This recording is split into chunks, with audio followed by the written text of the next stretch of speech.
Well, this afternoon we will attempt to answer a much more important question. It is this: how can you so galvanize yourselves to action?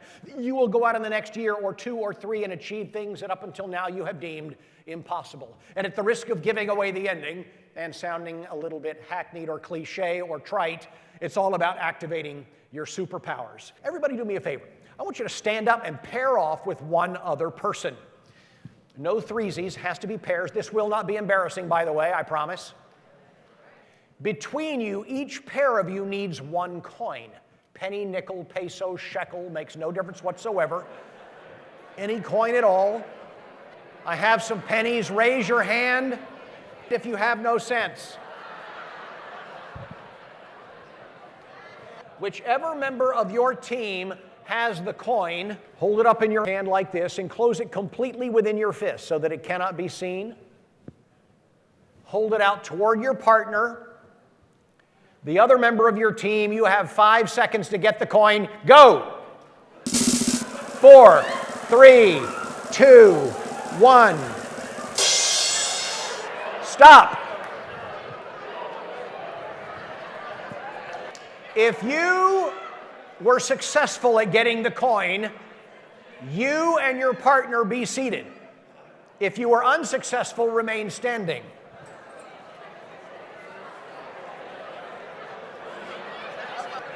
We're going to conduct a little interview. You, sir, what strategy did you use? I grabbed his hand and with brute force, but I didn't. Okay, brute force, but that failed, okay? Well, what did you try? The same thing. Same thing. What did you try? Tickle. You tried tickling, okay. Somebody's going to be getting a little call from HR. What did you try?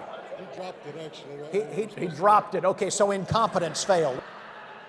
What did you try? I tried to pry it out. Tried to pry it out. Anyone try other techniques? You tried to bite her. Okay, so cannibalism failed. Anything else? Give me the coin. Anybody try the Vulcan neck pinch? Maybe Don or Ken said, give me the coin or you're fired. Pulling rank. Now, those of you who are seated, I want you to look at the people standing and memorize their faces. Because these are some mean, nasty people. I'm kidding. Not true. Okay, everybody be seated. Those of you who got the coin, raise your hand if you got it by asking nicely. Oh my goodness, who could have guessed? How many of you just gave the coin away freely? Whoa, my goodness! Who could have guessed that being nice would be more effective than brute force, inflicting pain, distraction, pulling rank, demanding angrily?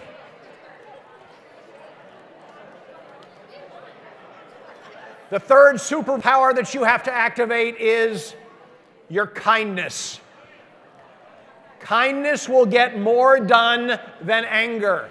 I am not a superhero fan in particular, but I guess I would be a fan of the team spirit of the Avengers. Each one of them has their own superpower, and they all complement one another, and they work together as a team. Teamwork is the closest thing you'll find in a workplace to real superpowers. This is a team. This is the Dream Team from 2004.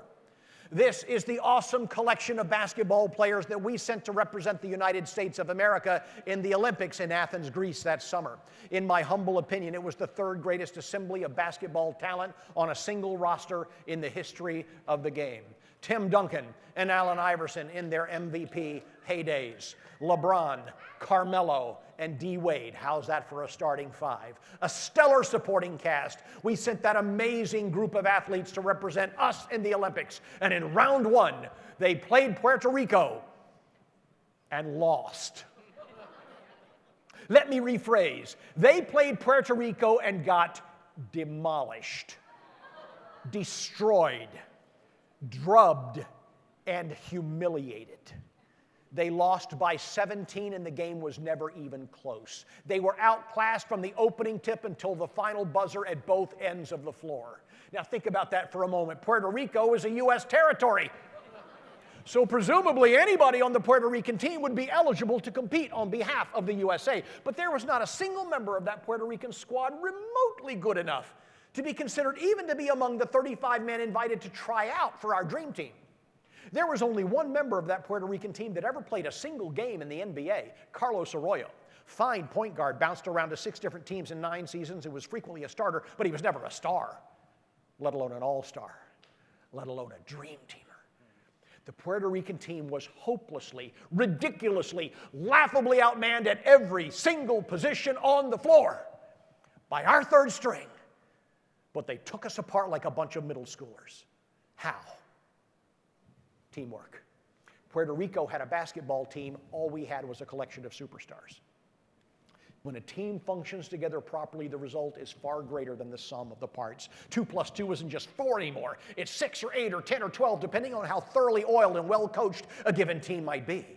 And then we sent our amazing group of athletes to round 2, where they played Lithuania and lost. Do you know how small Lithuania is? The zip code is 0.2. If you plug in a toaster oven, the street lights dim. They have one hooker. She's 80 and stands under a flashlight. And makes a fine living from what I hear. Less than half the population of Houston in the entire country. But they beat the dream team. How? Teamwork. Lithuania had a basketball team. All we had was a loose-knit federation of bickering prima donnas. There were rumors of backbiting on that 2004 squad. Guys in the locker room saying, why is he starting? I'm better than he is. And should not be getting a lot more minutes on the floor, coach. And I'm never throwing the ball to him again because every time I do, he jacks up a 3. When there is disharmony between teammates, I'm talking about you now, not basketball players. You still unleash magic, but now it's the dark variety. And now all of a sudden the result is less than the sum of the parts. 2 plus 2 isn't even 4 anymore. That's what happened to our dream team of 2004. It's 3.6 or 2.8, depending on how much bickering and ill will and envy exists between teammates. A team functions properly when 3 factors are in play. Again, I'm talking to you. 1, every team member knows his or her role and takes personal pride in never letting their teammates down by giving anything less than their absolute best effort. Secondly, nobody cares who gets the credit. The only thing that matters is that the goal is achieved. And thirdly, everybody has everybody else's back. You know that when you fail,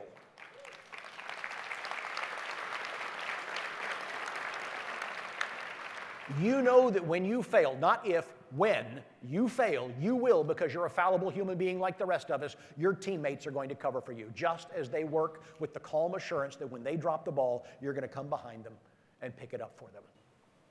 There are only 2 types of places you can work. The kind where everybody has each other's back, or the kind where everybody has to watch their back. Which do you want to work in? Here's the great news. You get to choose. By your demeanor each and every day when you come to work. Do you come with kindness and a team spirit? That is a superpower.